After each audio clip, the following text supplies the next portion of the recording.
There are moments in history when silence is the safest option, and then there are moments when silence becomes betrayal.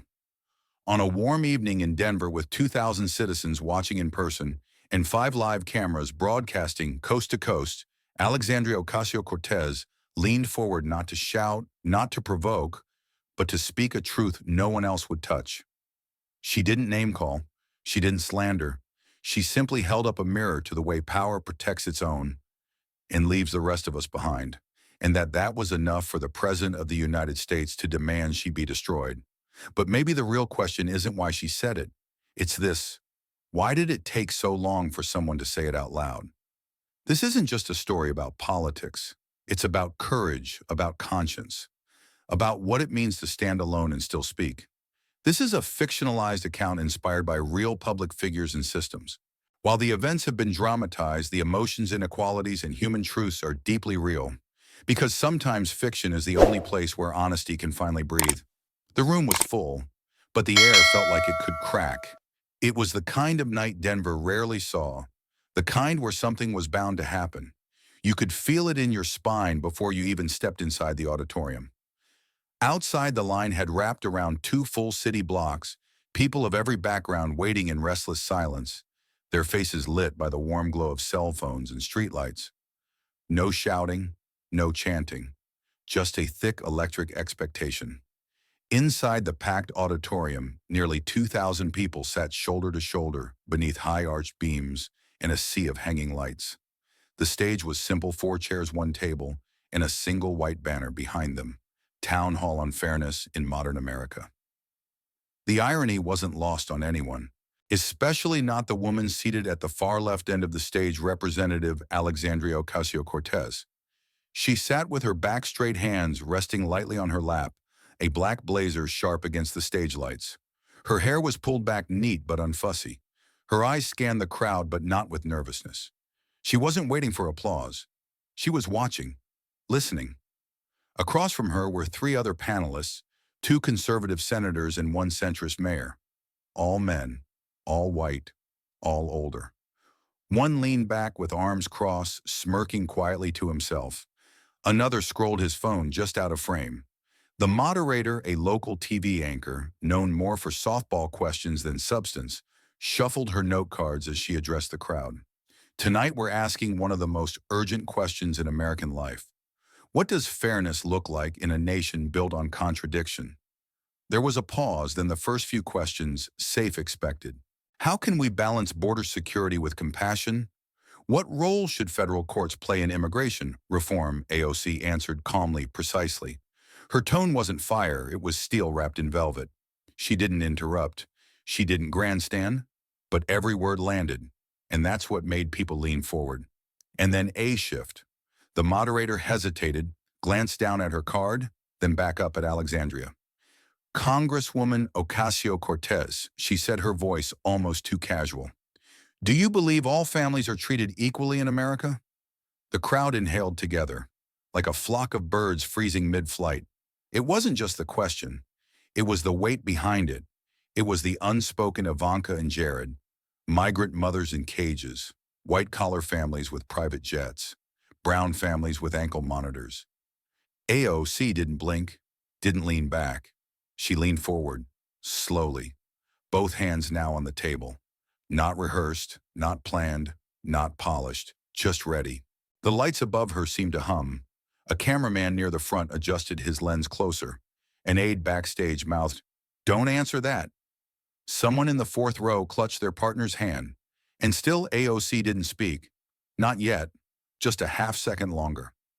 Long enough for the silence to stretch into tension. And in that moment, no one in the room was breathing, because somewhere deep down, everyone, every single person knew that whatever she was about to say next was going to be played, replayed, debated, attacked, worshipped, and dissected for weeks. Not because it was partisan, but because it was going to be true. And the question that now filled the room, quieter than breath, louder than thunder, was simple. What is she about to say that so many have been too afraid to even think out loud? Fade to black. AOC leaned forward, both palms pressed gently on the table, her gaze locked on the moderator, not with hostility, but with clarity. Her voice, when it finally came, was steady, clear, and devastatingly direct. If Ivanka and Jared weren't rich, she said, pausing just long enough for the air to tense, they'd be deported or in jail by now. The words detonated across the room like a controlled demolition, surgical clean, and utterly irreversible. For half a second, no one moved. Then chaos in slow motion. The cameraman nearest the front flinched. His lens dropped for a breath before he remembered himself and yanked it back up. A gasp rippled from the audience, like a fault line cracking beneath polished floors. Someone from the mayor's staff whispered, "Did she just?" She did. The conservative senator on the panel blinked hard and sat back like he'd just been slapped with ice water. The other panelist's jaw tightened, reached instinctively for his mic but didn't speak, perhaps because nothing he could say would unring the bell. AOC hadn't raised her voice. She hadn't pointed a finger. But she had done something far more dangerous. She had pulled back the curtain, and everyone knew it. Phones were already raised, red recording lights blinking like tiny alarm bells. From the mezzanine, a teenage girl turned to her father and whispered, "That's going viral." He nodded but never took his eyes off AOC. Backstage, a producer for the local affiliate cursed under her breath. The control room lit up with chatter. Dump the feed cut to wide. No, let it ride. They didn't know what they were sitting on, yet only that it was going to burn. And then came the hashtags. It started with one tweet, someone in the 6th row, with decent lighting and shaky hands. If she said it, she meant it. And she's right. Kush said it. 3 minutes later, she said what millions whisper behind closed doors.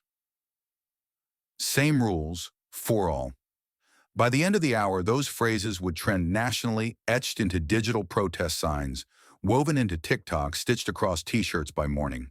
But in that moment back in the room, the air changed. Not just shocked, not just stirred, transformed. AOC sat still, letting the silence speak. She wasn't gloating. She didn't follow it up with spin or soften the blow. She'd said it because someone needed to. And every single person in that room felt the weight of that need. The moderator shifted, suddenly unsure of her role, referee or accomplice. She cleared her throat, but no question followed. There was nothing neutral to ask anymore. A man from the back shouted, "She just accused the president's family of being criminals," and yet not a single boo followed, because even those who disagreed were stunned into listening. One of the panelists finally spoke, voice sharp and forced. "That kind of rhetoric is reckless." But AOC turned to him, not angry, just unmoved. "What's reckless," she replied, "is pretending the law bends the same for the Bronx and for Mar-a-Lago. It doesn't, and we all know it."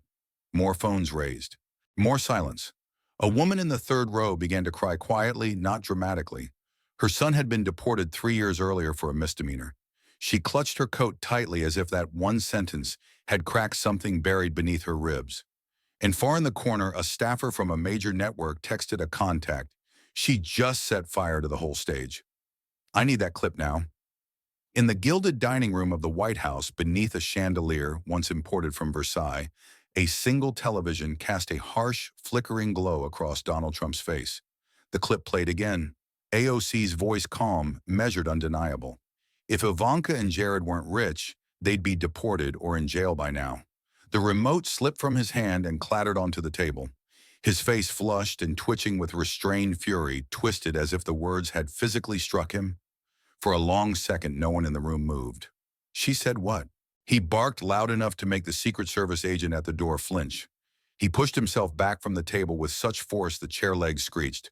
"This isn't some blogger in her pajamas. This is a congresswoman accusing my family of being criminals on live TV." His voice thundered through the walls, and within moments his inner circle began to gather, like vultures circling a fresh wound. Jared entered, last, pale and silent. Trump didn't look at him. "I want her gone," he snapped, jabbing a finger at the screen. "I want the media on her. Tear her apart. Old tweets, old boyfriends, fake donors, I don't care. If she's ever parked in the wrong spot, I want it on Fox by morning."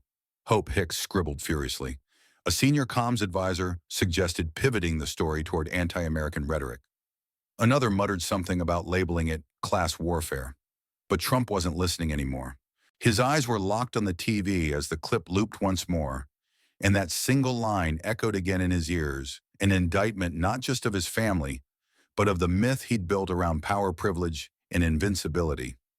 While chaos erupted in the nation's most powerful building across the river in the Bronx, AOC sat by her window in a third-story walk-up chin, resting on her palm, watching the lights of the city shimmer like stars that had fallen and landed on pavement. She hadn't changed out of her blazer. Her phone vibrated nonstop on the coffee table behind her news alerts and texts flooding in from both supporters and enemies. But she didn't reach for it. She knew. She knew what that sentence had done. She knew the storm was gathering. The air outside buzzed faintly with sirens and late-night life, but inside it was quiet, almost reverent. A framed photo of her late father smiled at her from the shelf. She whispered something to it soft, just a breath, and closed her eyes. Elsewhere, CNN played the clip on repeat. Commentators argued over whether she had gone too far. Fox News went into overdrive, flashing the word radical in red behind her image. At Mar-a-Lago, Ivanka reportedly wept in private, while Jared stared out at the dark water, face unreadable.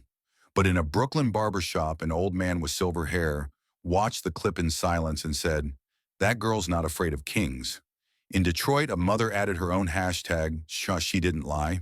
And in the West Wing, the president, still pacing, stopped, pointed at the screen again, and muttered, "No more games.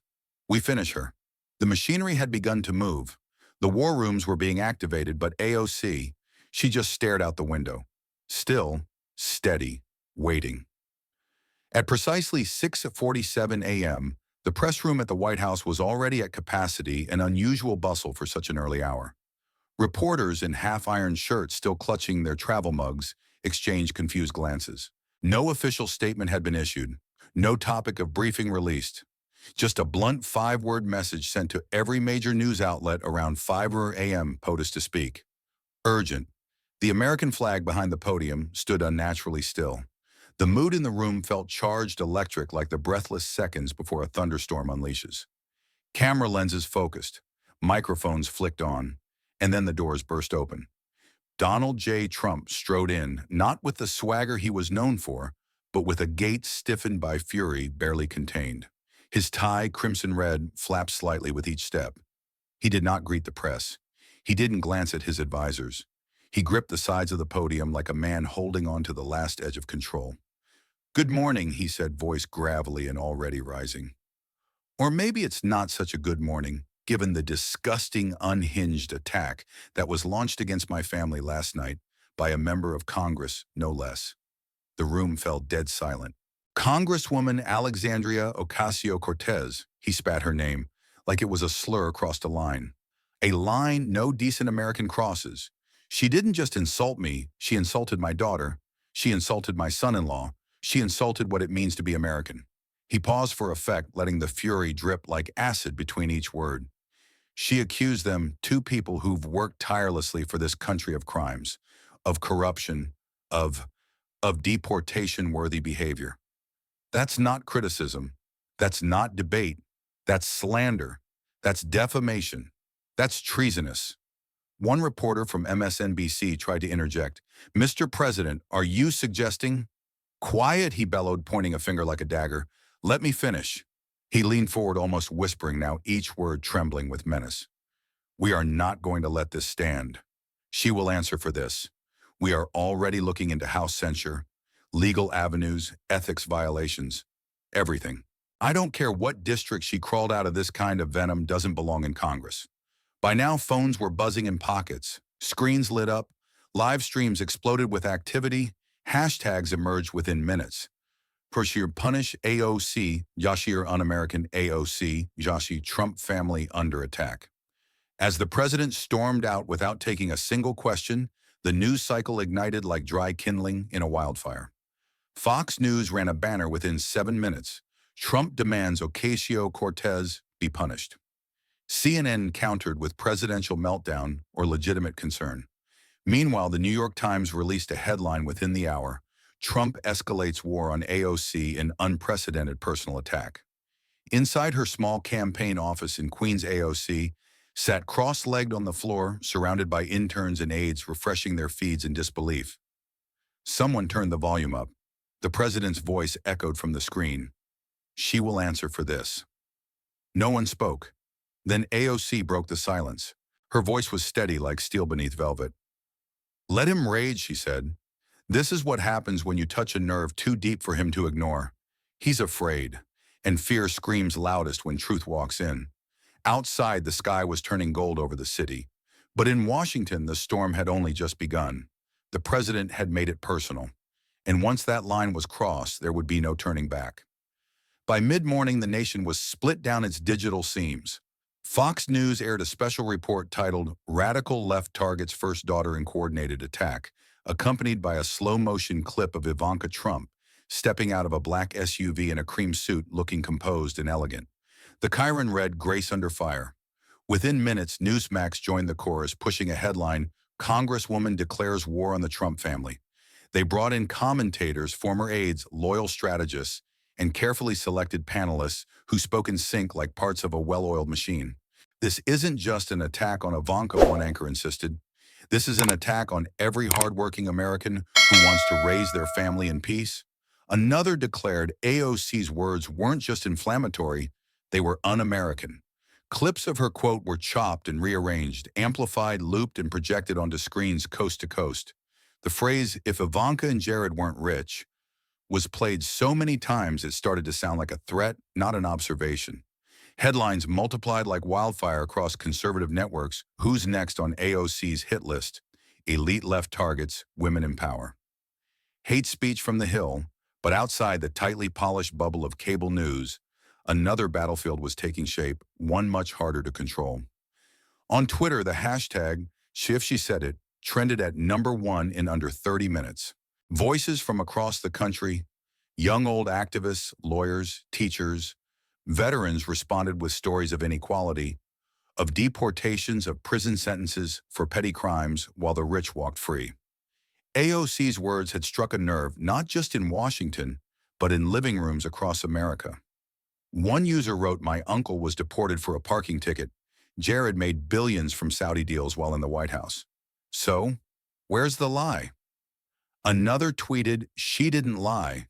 She said what we've all been thinking." Then TikTok joined the fray, and it did what TikTok does best: it visualized outrage.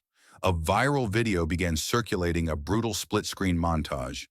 On the left, Ivanka Trump at a gala in stilettos, sipping champagne, smiling under chandeliers. On the right, a young mother in torn clothes clutching her toddler behind a border fence, her eyes wide with fear as helicopters circled above. The caption read, "If she had their last name, would she be free today?" That one video alone gathered 4.2 million views in 5 hours. The comments section overflowed with tears and fury. "This broke me. How did we let this become normal?" AOC is the only one saying the quiet part out loud. Within hours, Instagram Reels joined in. Then YouTube Shorts. Reddit threads exploded dissecting Ivanka's business ventures, Jared's real estate holdings, and photos of the family's lavish lifestyle juxtaposed with ICE detention centers, prison mugshots of black teens for marijuana possession, and statistics on economic injustice. Back in her campaign office, AOC didn't post a thing. She didn't need to. America was already talking. Her words, sharp as a scalpel, had sliced through the polished skin of political correctness and exposed the raw nerve beneath. And while Trump's media allies were shouting into the void, trying to reframe the narrative with rage and righteousness, the people were responding with images, with stories, with truth. It was no longer about one quote. It was about the echo it left in the country's conscience. And for the first time in a long time, something was shifting. Not in Congress, not in headlines, but in hearts. 2 days after the media storm began, Alexandria Ocasio-Cortez stepped into a quiet CNN studio in Washington.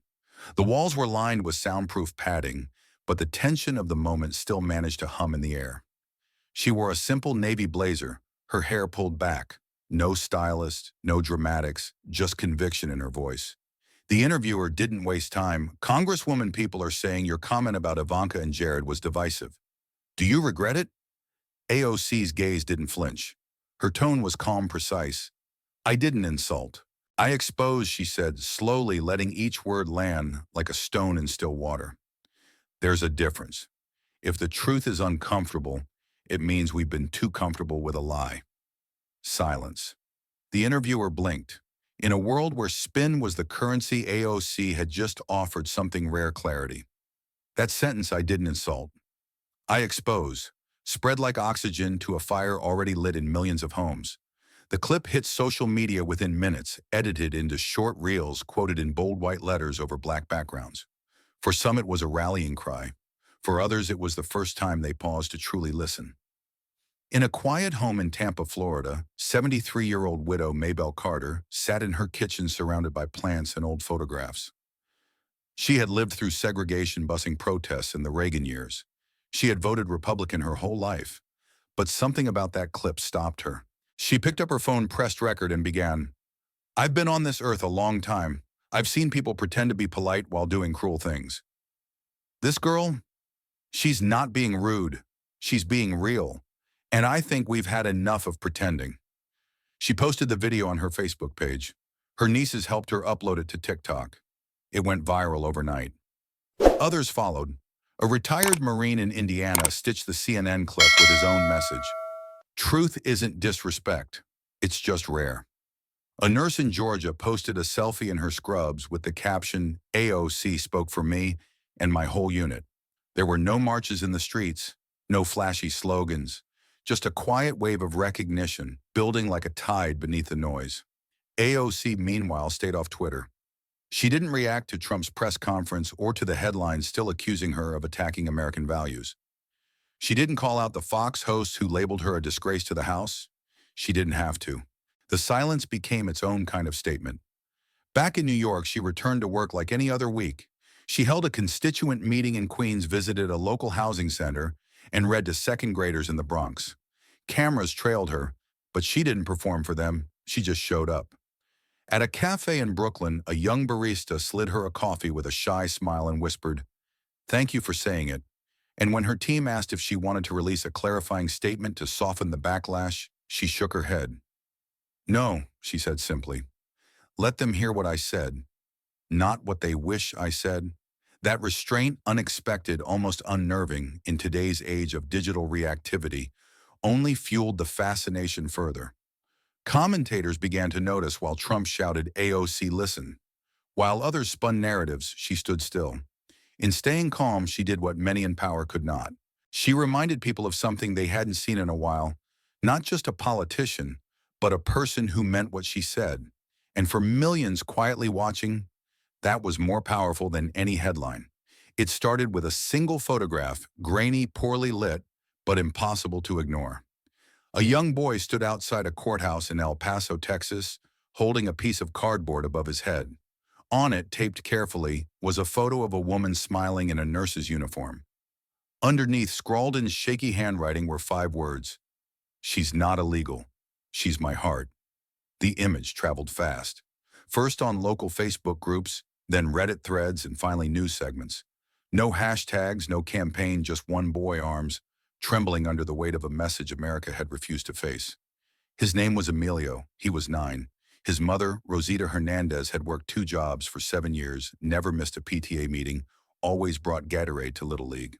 But a traffic stop and a missing document was all it took. She had been deported 3 weeks before the town hall in Denver. Now standing in a borrowed t-shirt outside a place too big for his voice, Emilio's silent protest echoed across the country. Within hours, others followed. A woman in Bakersfield posted a thread on X, formerly Twitter. "It began, I was 6 when ICE took my dad from our living room. He wasn't a criminal. He was a gardener." The replies flooded in. "Mine was a roofer. Mine ran a food truck. Mine built your bridges." The stories weren't new, but now in the wake of AOC's thunderous line, if Ivanka and Jared weren't rich, they'd be deported or in jail. By now they found new oxygen. The contrast was too stark to ignore. A video surfaced of a detention center in Arizona, steel bunk beds, lined like cages, children whispering prayers in the dark. Beside it, TikTokers stitched clips of Jared Kushner, smiling on a yacht, Ivanka flipping her hair beside luxury SUV convoys. No narration needed. The hypocrisy spoke for itself. On Telemundo, an abuela in New Mexico wiped her tears as she showed the bracelet her grandson made in detention beads spelling home. She whispered to the reporter, "We never broke the law. We only broke the silence." The nation began to lean in. Late-night shows picked up the stories not as jokes, but as questions.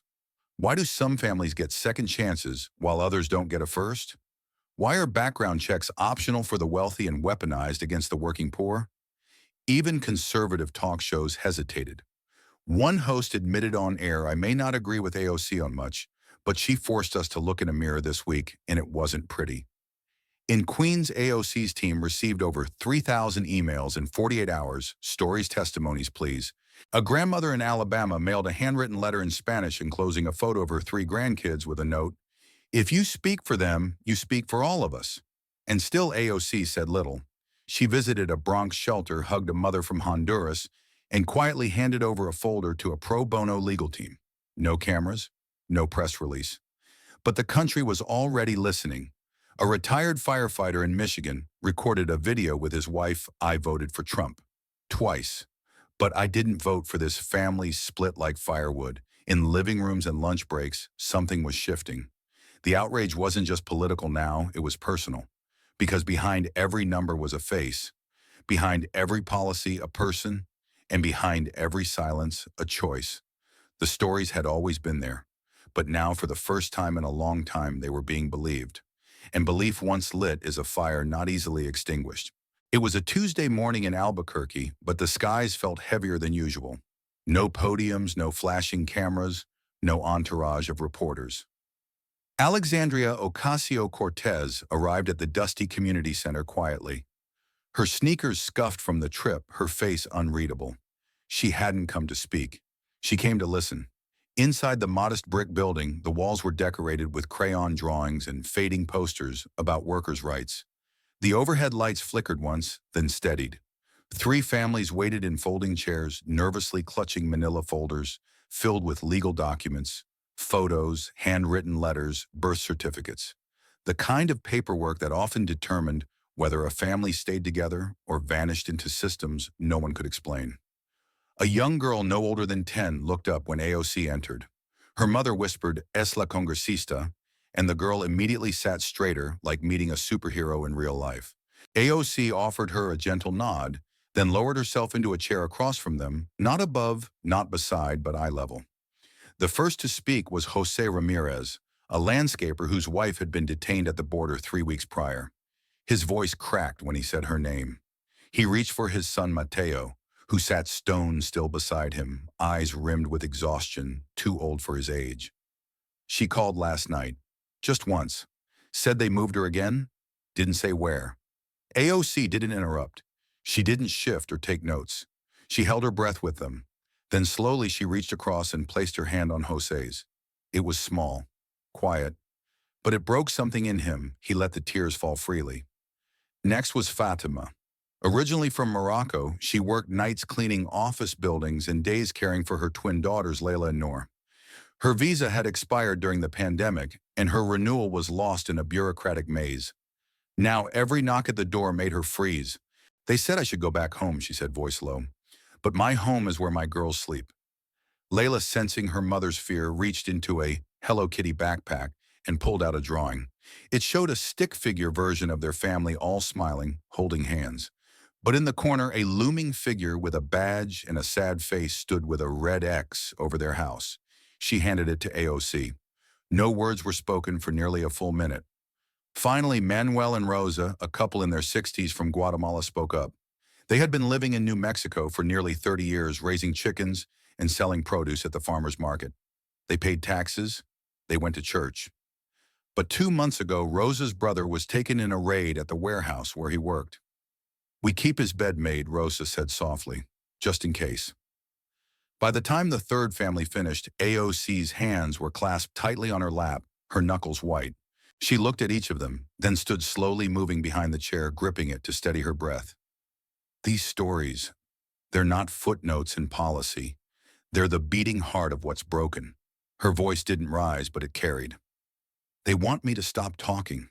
They want me to apologize. But after sitting with you, after holding your pain in my hands, I realized something. Silence is the true violence." She didn't stay long. Just enough to share one hug, one photograph, one final squeeze of Rosa's hand. Then she left the way she came, through the side door, back into the heavy sky. No headlines followed, But something had shifted, because sometimes the loudest act of resistance is simply to sit still and truly listen. It happened at exactly 7:04 a.m. Eastern Time. No press release, no caption screaming for attention. Just a quiet post on AOC's official X account, 3 photographs, 3 names, and 1 sentence beneath each. The first, Isola. In the photo, she stands alone in front of a chain-link fence in Laredo, Texas.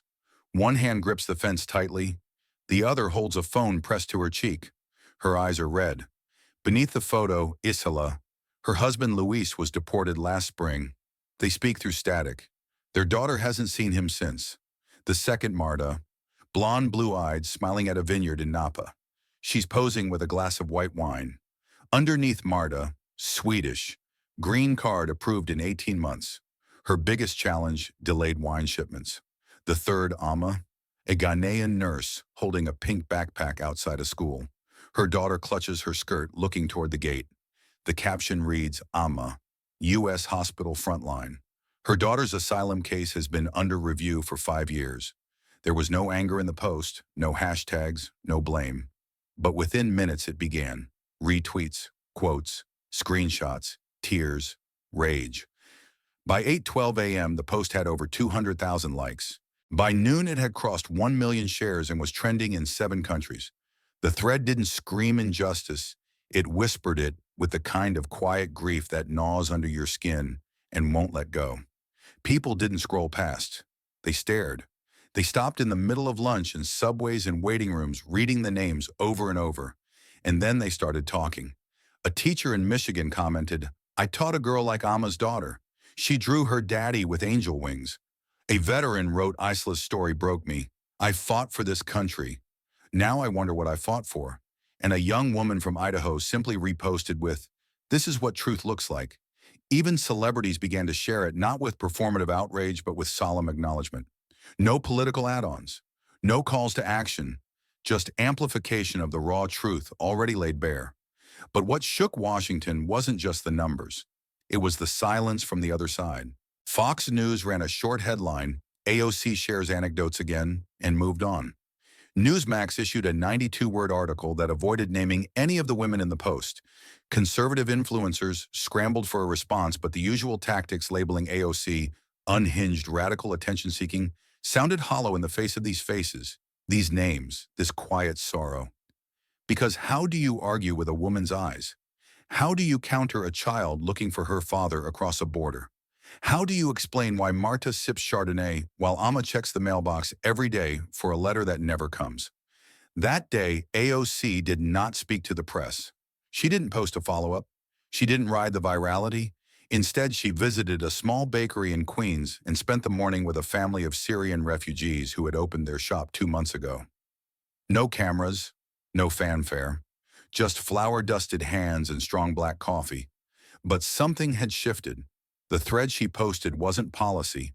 It was proof. Proof that behind every case number was a story, a voice, a breath. And by the end of that day, even the most hardened cynics had to admit no talking point could undo what the world had just seen. The silence they had relied on for so long had finally been broken. The letter arrived at 7:45 a.m., sealed in the crimson ink of congressional urgency. It bore the signatures of 47 Republican House members, typed in bold under a single damning sentence. We, the undersigned, demand a formal censure of Representative Alexandria Ocasio-Cortez for her violation of the unspoken ethical boundary regarding first families. No warning, no negotiation, no room to step back. Across Capitol Hill, aides rushed with papers. The Speaker's floor was being prepared. An emergency session had been called, masked behind the guise of routine review. But no one in Washington was fooled. This wasn't a hearing, this was a guillotine. C-SPAN announced special coverage. Pundits polished scripts. Cameramen began rehearsing pan shots of her empty chair. And outside, the air began to hum. By noon, over 300 people had gathered on the Capitol steps. No chants, no chaos, just presence. Veterans leaning on canes, mothers with strollers, students still in backpacks. Some held hand-painted signs. Truth isn't treason. Courage looks like her. She spoke for us.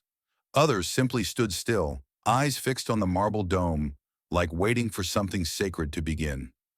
Inside in a private meeting room, a senior Republican staffer clicked through slides. "She's eroding the dignity of Office One," Congressman barked. "She weaponized empathy." "Families are off limits," said another, slamming his palm on the table. "No one talks about our children." But someone, an intern barely 20, sitting in the corner, murmured under his breath, "They talk about ours all the time." No one responded, but someone heard. Meanwhile, in the house cafeteria, a janitor named Deshawn paused mid-mop to glance at the muted television. The Chiron read, "Breaking AOC faces formal congressional review." He shook his head and muttered, "They're scared of her mouth 'cause it ain't for sale." On TikTok, the hashtag "Want Censure Me Too" exploded. Thousands of everyday Americans, immigrants, teachers, warehouse workers posted videos speaking into their cameras. If standing up for families is a crime, then censure me too. By 2:00 p.m., the Capitol Police issued a soft perimeter, warning crowds had grown to over 2,000 knots. The temperature in D.C. was rising, but not from the sun, and yet AOC was nowhere in sight. Reporters buzzed outside her office. Was she hiding, preparing shaken? But inside, she sat calmly by the window, notebook open, rereading her own handwritten statement for the fourth time. She didn't change a single word. She didn't need to. The truth didn't require editing. Across the aisle, some Democrats grew uneasy. "Maybe she should apologize," whispered one. "It's political suicide not to." But another, older and tired of compromise, simply said, "We've apologized enough for telling the truth." At 3:17 p.m., a security aide notified leadership, "We can no longer contain the sidewalk crowd. They've begun to spill into Independence Avenue." Chants began quiet at first, then louder. "Let her speak. Let her speak." And deep inside the stone halls of Congress, behind closed doors and political armor, powerful men began to feel what they hadn't felt in years: pressure. Because this wasn't just a moment, it was a reckoning. The guillotine they built wasn't standing above AOC anymore. It was swinging above themselves. And the world was watching. The chamber was full. Every seat taken. Every camera rolling. Every breath held. A hush fell over the House as Alexandria Ocasio-Cortez stood. No papers, no teleprompter. Just her voice and the weight of the moment. She didn't clear her throat. She didn't ask for silence. She didn't need to. Her presence was the silence. Then she spoke.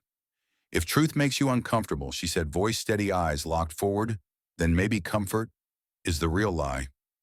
A ripple moved through the room, not a sound but a shift. Attention disturbed.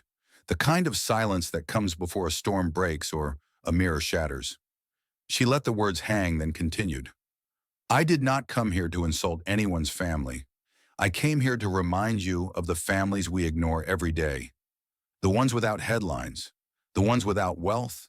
The ones whose children cry behind border fences while yours dine behind velvet ropes." There were gasps, a few stifled coughs. One congressman rolled his eyes, but no one dared interrupt. "Let me be clear, I did not lie. I did not distort. I did not invent. I simply said aloud what millions have whispered behind closed doors for years." She paused again, not for drama, but for weight, because the room needed to feel it. If Ivanka Trump were named Isabel Torres, with the same history, the same paperwork gaps, the same offshore bank ties, but no father in the Oval Office, where would she be? A few Republican faces flushed. Some Democrats looked down, but most just stared, paralyzed, because they knew, and because the cameras were rolling. This isn't about her. It's about what she represents, what we allow, what we excuse, and who gets to walk free while others get dragged away in chains. She didn't shout. She didn't pace. She simply stood tall, anchored by conviction. And I understand that speaking this aloud offends some of you. But I will not apologize for breaking silence that was never meant to protect the people, but to protect power. A murmur rose, some clapped softly. A gavel banged in warning. She didn't flinch. My abuela was not invited to state dinners. She cleaned houses for people who were. And she taught me this, that silence in the face of injustice is not politeness. It's participation. Now the room was no longer quiet. It was listening, truly listening. She turned her gaze slowly across both aisles. No hate in her eyes, just clarity and fire. We stand here today to vote on whether my truth deserves punishment, whether my words deserve discipline. But this vote is not about me. She looked to the gallery where dozens of ordinary Americans had waited all morning to get in. Veterans, nurses, single fathers, college kids in thrift store jackets. This vote is about whether they can be spoken for, whether anyone like me raised without connections, without wealth, without permission, can stand in this hall and say enough. She took one step back. Her final line landed like the crack of thunder. I do not fear your vote. I fear a world where no one speaks when it matters. And then she sat, not a single word more. No plea, no bargain, no apology. Just truth, unfolded and left in the center of the room, daring anyone to pretend they didn't see it. The numbers came in like slow thunder, 215 votes in favor of censure, 212 against. 6 were absent silent absences that now echoed louder than words. The gavel struck once, then again. Motion passed. Alexandria Ocasio-Cortez had been officially censured by the United States House of Representatives. A hush swept across the chamber, not triumph, not grief, just a strange, unsettled quiet.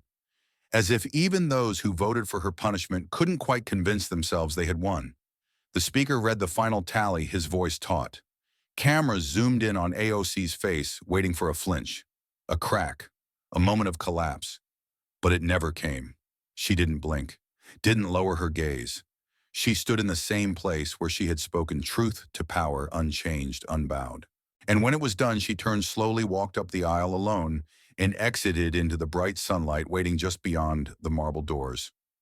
Outside the steps of the Capitol were no longer quiet.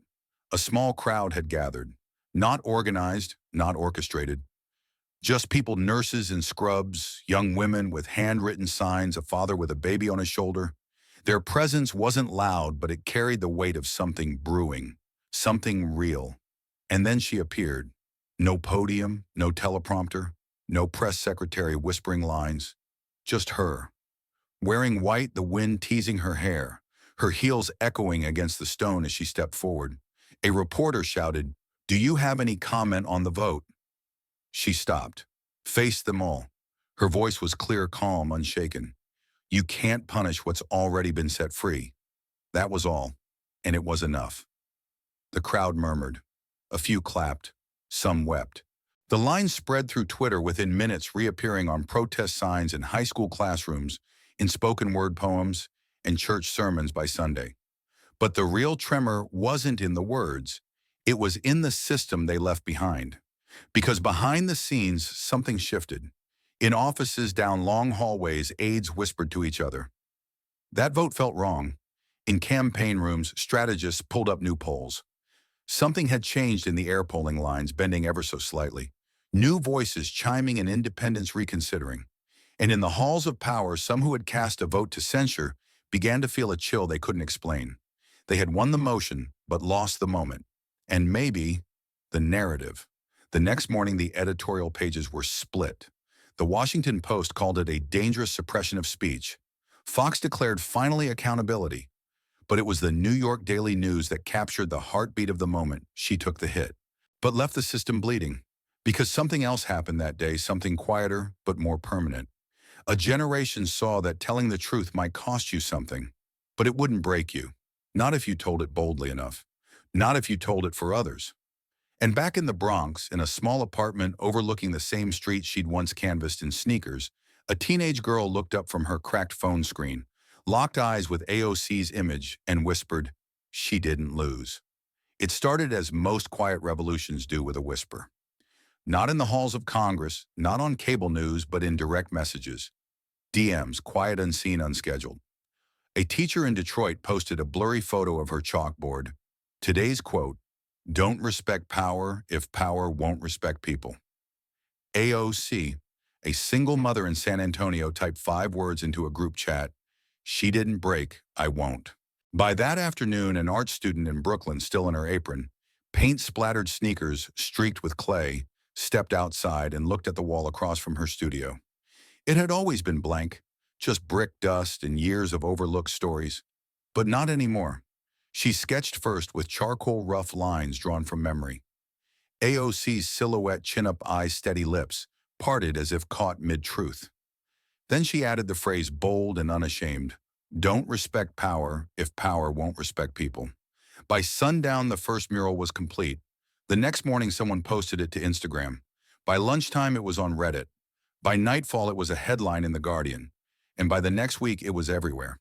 In San Antonio, a muralist named Domingo recreated the moment AOC stood alone at the Capitol steps, white suit against thundercloud skies. The words curled beneath her heels like protest smoke. Elders brought folding chairs to sit beneath it. Mothers brought their daughters to take photos. In Detroit, on the side of a shuttered elementary school, turned food bank, a team of teenagers painted AOC cradling the hand of a child, his skin the color of the border, his eyes wide with questions. Over their heads again, don't respect power if power won't respect people. In Brooklyn, tourists paused mid-walk to photograph the original. Not because it was perfectly painted, but because it was undeniably alive. The wall had become a mirror reflecting not just Alexandria, but everyone who'd ever swallowed their truth to survive.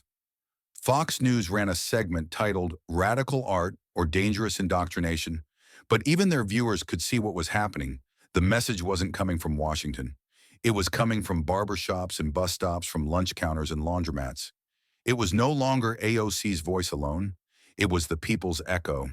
Hashtags turned into handwritten signs. Tweets became testimonies. One elderly man in Atlanta handwrote the phrase on a piece of cardboard, taped it to his cane, and walked into City Hall to demand fair housing. A high school principal in Oakland replaced the school motto with the quote, "and dared anyone to challenge him." And in a bakery in Queens, the quote was stenciled in sugar across a dozen cupcakes bought out by noon. Somewhere in the middle of it all, Alexandria finally saw one of the murals in person. No cameras, no entourage. Just her, a hoodie pulled low, eyes scanning the wall. She stood quietly watching a mother point out the mural to her young son. He couldn't read yet, but she whispered the words to him. And for a moment, the congresswoman didn't speak. She just let herself feel the weight of something far more powerful than a title. She had been punished by the powerful, but she had been claimed by the people. And when she walked away, she whispered, barely audible, "This is where real legacy begins." After the murals, after the headlines, after the censure vote, and that final sentence on the Capitol steps, you can't punish what's already been set free. Alexandria Ocasio-Cortez went quiet. No new tweets, no press appearances, no interviews, just silence. For someone who had once lit up the floor of Congress like a storm in a bottle, the stillness was loud, intentional, sacred. It wasn't retreat. It was something deeper, like the final note of a symphony left hanging in the air for the world to hold. And that's when something rare happened. The country didn't fall quiet with her. It spoke up for her. It started with a live stream. A bus driver in Minneapolis sat in his parked bus between shifts and simply said into the camera, "I used to think politics had nothing to do with me. But if they're coming for her, they're coming for all of us." The video spread, shared by teachers, factory workers, stay-at-home moms, veterans, dreamers. Then came the poems. Handwritten, sometimes clumsy, always raw. A 13-year-old in Arizona wrote, "She didn't scream, she stood." And that was louder. Her teacher posted it on Twitter. It went viral in 6 hours. High school marching bands in New Jersey started learning original protest pieces with her quotes set to drum lines. A gospel choir in Atlanta turned her words into harmonies, ending their Sunday service with, "Truth may tremble, but it don't bow." And in one small, overheated ESL classroom in Houston, 15 students from 9 countries took turns reading aloud from printed slips of paper. One by one, they stood and spoke AOC's words in accented, determined voices. If truth makes you uncomfortable, maybe comfort is the real lie. They paused when they stumbled, encouraged each other when they couldn't pronounce uncomfortable. But they kept reading. The teacher, a retired librarian named Mrs. Kim, wiped tears from her cheeks as she listened. This, she whispered to herself, is what citizenship really looks like. Outside, the movement had no official name, no spokesperson, no press kit. But it was unmistakable. Protesters gathered with signs that didn't scream but stated. One simply said, "She stood for us. Now we stand." In Oakland, a guitarist played under a freeway pass, singing verses that had no chorus. Just a steady building wave? They tried to silence her, but we became her voice. They censored her body, but they couldn't touch her choice. Even conservative commentators began to tread carefully. They mocked her less. Some avoided her name altogether because the story had slipped from politics into parable, from controversy into clarity. What once had been a comment in a hearing now lived as a civic chant, as a question in classrooms, as a quote on bathroom mirrors. In Alexandria, she watched, quietly. Her staff confirmed she was still working, attending briefings, meeting with constituents, reading policy reports. But she didn't post. She didn't pose. She didn't perform. She just let the world speak. And the world in turn realized something profound. You don't need to hold the mic to be heard. Sometimes silence isn't surrender. Sometimes it's permission. Permission for others to rise, to echo, to carry what one voice had lit into 1,000 lanterns. By the third week, someone updated the mural in Brooklyn. Underneath her painted eyes, new graffiti appeared small, but piercing. She said enough. So now it's our turn. It started as a whisper inside the West Wing, then became a storm. An internal email meant only for senior aides leaked on a quiet Tuesday morning. No subject line, no dramatic flair. Just a sentence from a senior aide to the First Lady's communications team. She doesn't want her name mentioned again. Attached was a longer note reportedly dictated by Melania Trump herself. Though unsigned, the tone was unmistakable. I did not ask for this. I did not want to become a symbol. Tell them to stop using me as a shield. The them was never clarified, but no one needed clarification. Everyone understood. She meant her husband's allies, the party strategists, the talk show pundits, the machine. AOC's words had done something the Republican spin machine hadn't prepared for. They'd landed. Not as an insult, but as a mirror. Too sharp, too honest, too close to the skin. Her words cut too close, one aide admitted in another email. At first, Fox tried to downplay the leak, calling it unauthenticated. But within hours, Politico, Axios, and even The Hill had confirmed it was real. A source close to the First Lady told CNN she felt used. She felt humiliated. She asked, "Why are they hiding behind my face?" The fallout was swift. Some Republican leaders doubled down. Senator Graham released a furious statement. No unelected congresswoman should speak this way about a first family. But others went silent. Not out of fear, but out of discomfort. The party, so often unified by reflex, began to show fractures. Private group chats leaked. Staffers vented off record. One GOP communications advisor was caught on a hot mic before a segment. Look, AOC just said what we all know but pretend not to. Ivanka's privilege isn't service, it's insulation. That comment, clipped and posted on TikTok, got over 6 million views. And then came the polling. In swing states, suburban women once solidly red were shifting. The image of AOC calmly stating facts, listening to mothers visiting centers without press, was spreading like wildfire, especially in communities that knew what it meant to feel invisible. Meanwhile, the First Lady's silence grew heavier. She didn't appear at the next veterans luncheon. Her official social media accounts went dark. No one from her office refuted the email, because the truth was undeniable. AOC hadn't mocked her. She hadn't insulted her. She'd simply named the difference between appearances and accountability. And for the First Lady, it seems that distinction cut too deep. Within a week, aides to House leadership began floating an idea shift the narrative, de-escalate focus on more pressing issues. But it was too late.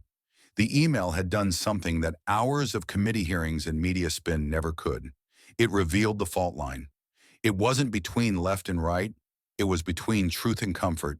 And for the first time in years, the comforters were scrambling. Because someone had shown that dignity doesn't always come from decorum. Sometimes it comes from naming what others spend careers avoiding. Behind closed doors, one anonymous RNC strategist put it best. The problem isn't that she went too far. The problem is that she didn't have to shout to make the walls shake. The invitation came quietly. No grand announcement, no press conference. Just a sealed envelope with gold trim and the embossed seal of Howard University. Inside a single line, "We would be honored to have you speak on fairness in American policy." It had been weeks since the censure. Weeks since the leaked email that cracked the White House's calm veneer. Weeks since murals, chants, and silent protests rippled across cities. AOC had remained mostly quiet through it all. Now she stepped into the historic halls of Howard's Crampton Auditorium, not as a firebrand, not as a lightning rod, but as a speaker. The air inside felt like held breath. Rows of students, faculty, elders from the DC community. A few members of the press sat discreetly near the back, unsure if they'd be acknowledged. There was no walk-on music, no dramatic montage, just Alexandria Ocasio-Cortez walking on stage in a navy suit, a single notebook in hand. She began softly, deliberately.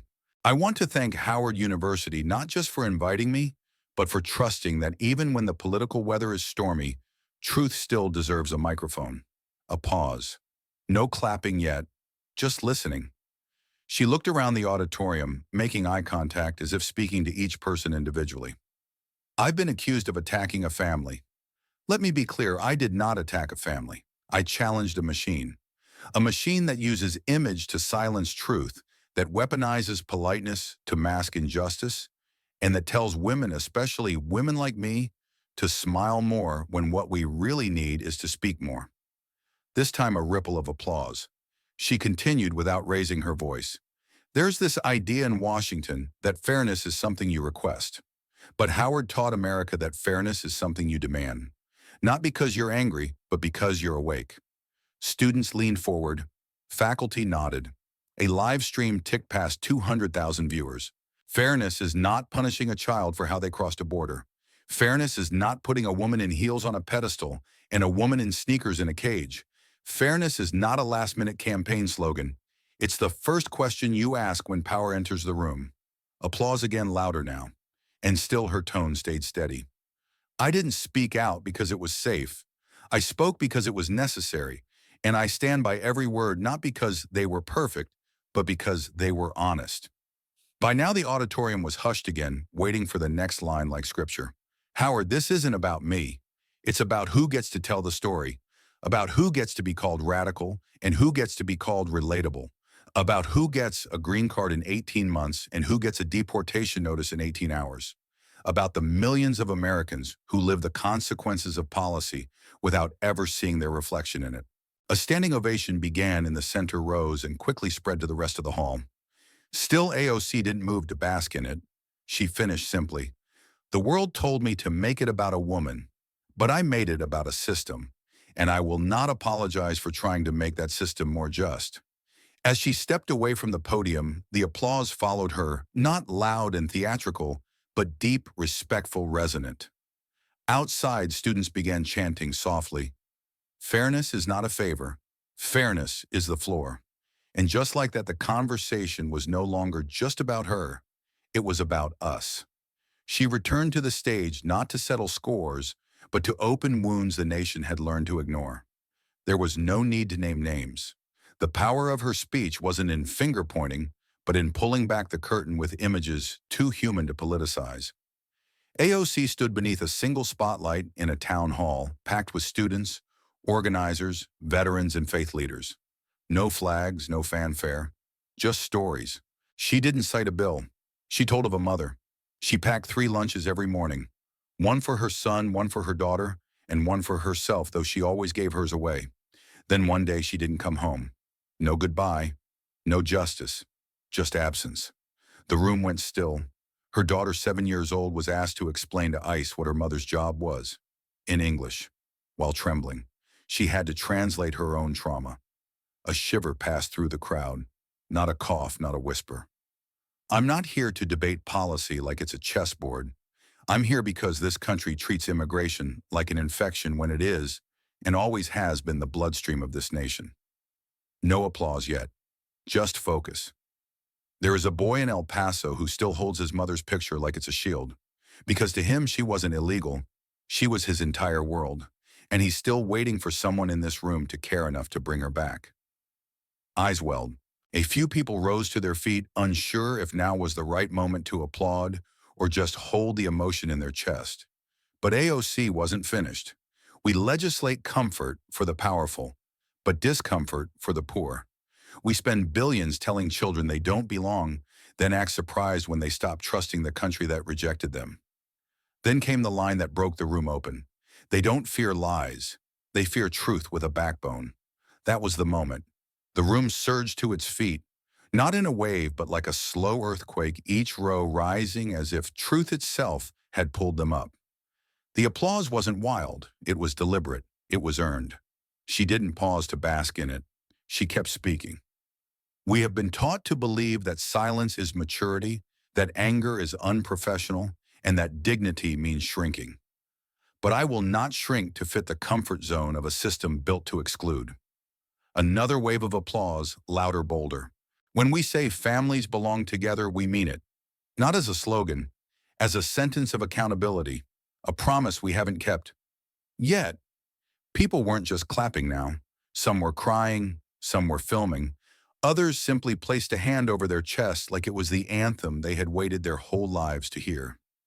AOC let the silence that followed carry her message deeper than any campaign could. Then quietly, I am not afraid of the noise they make. I am afraid of the silence we allow. With that, she stepped back. No dramatic exit, no catchphrase. But the damage was done in the best way. The next morning, conservative commentators tried to reframe her speech. Some mocked the emotion, others ignored it. But the clips were already spreading.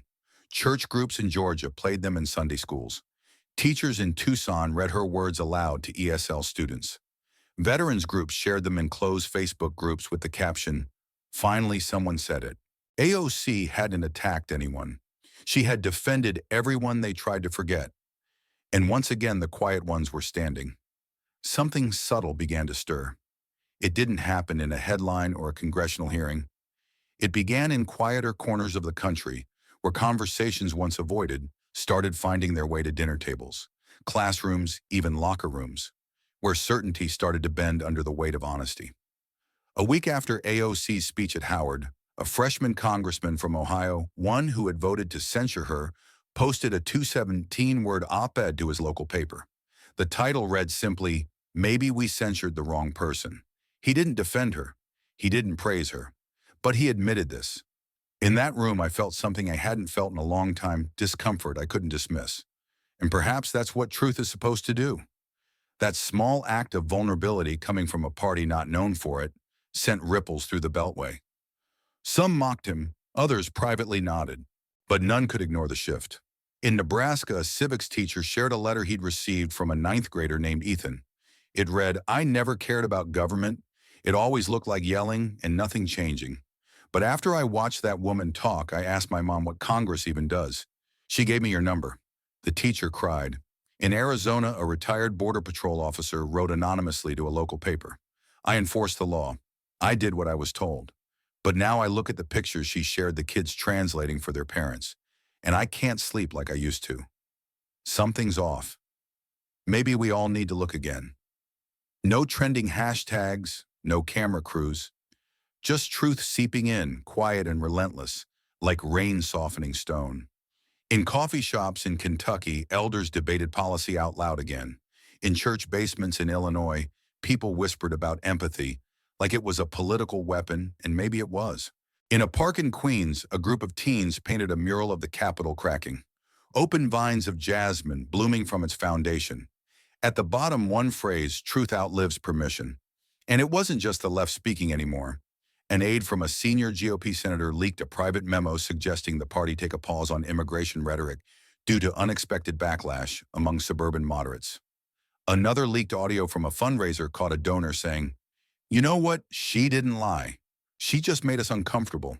But it was a voicemail from a grandmother in Atlanta that seemed to say it best. She had called into a local radio station during a call-in show on political division. Her voice raspy but clear. "I didn't agree with that young lady on everything. I still don't.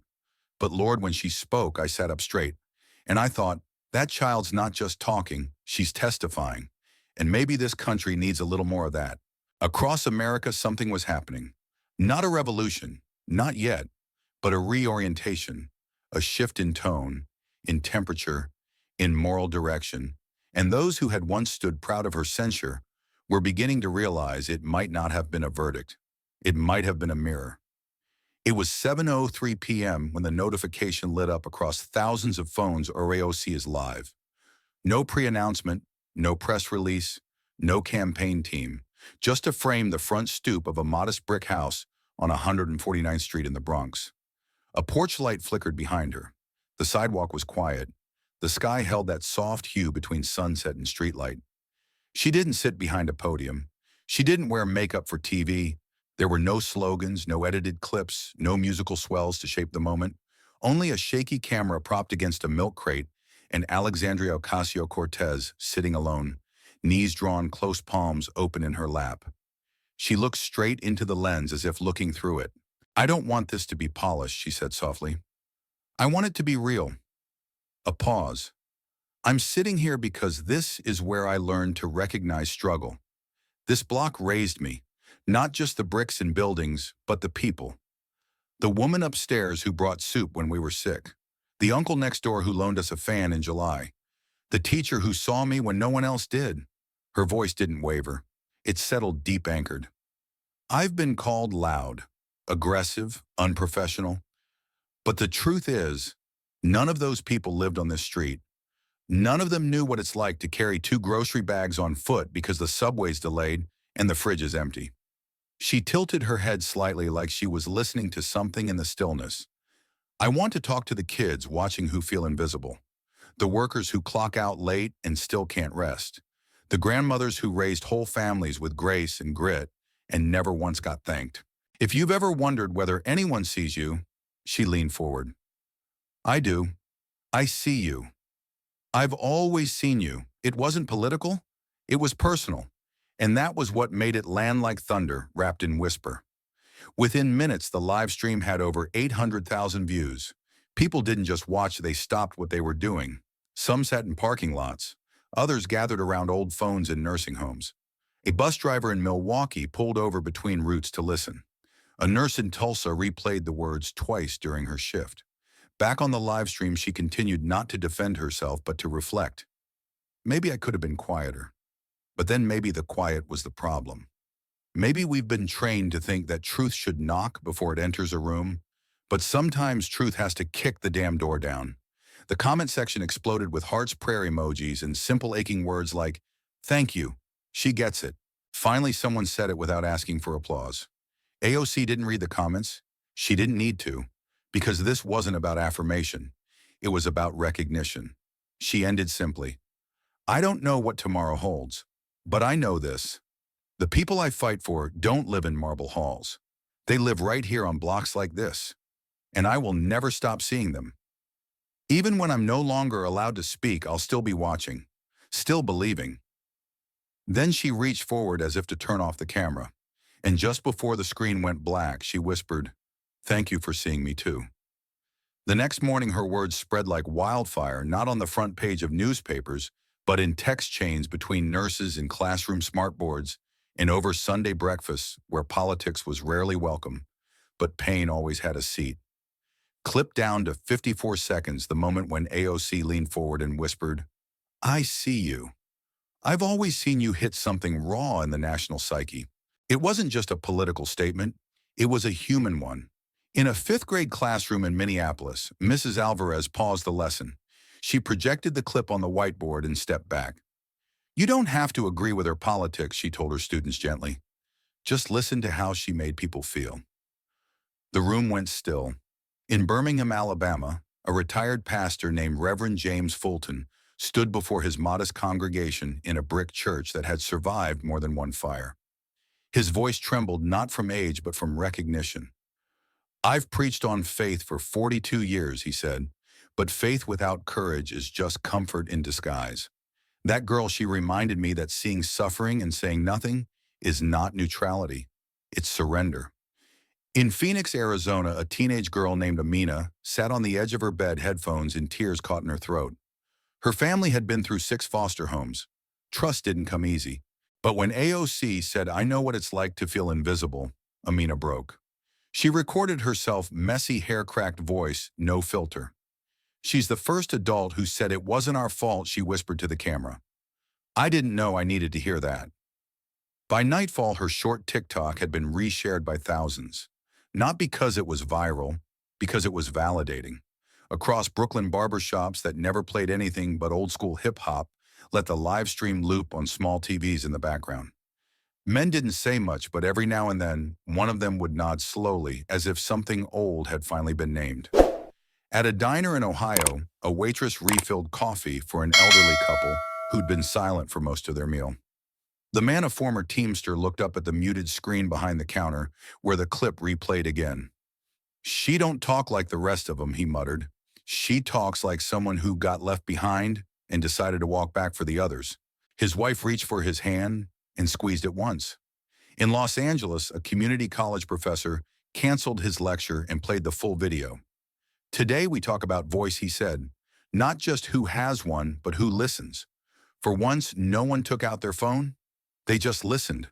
And in countless homes where politics had become a curse word, where cable news was background noise, and hope a stranger people played the clip over and over, not out of loyalty, but out of longing. Longing for something unpolished, uncoached, unafraid.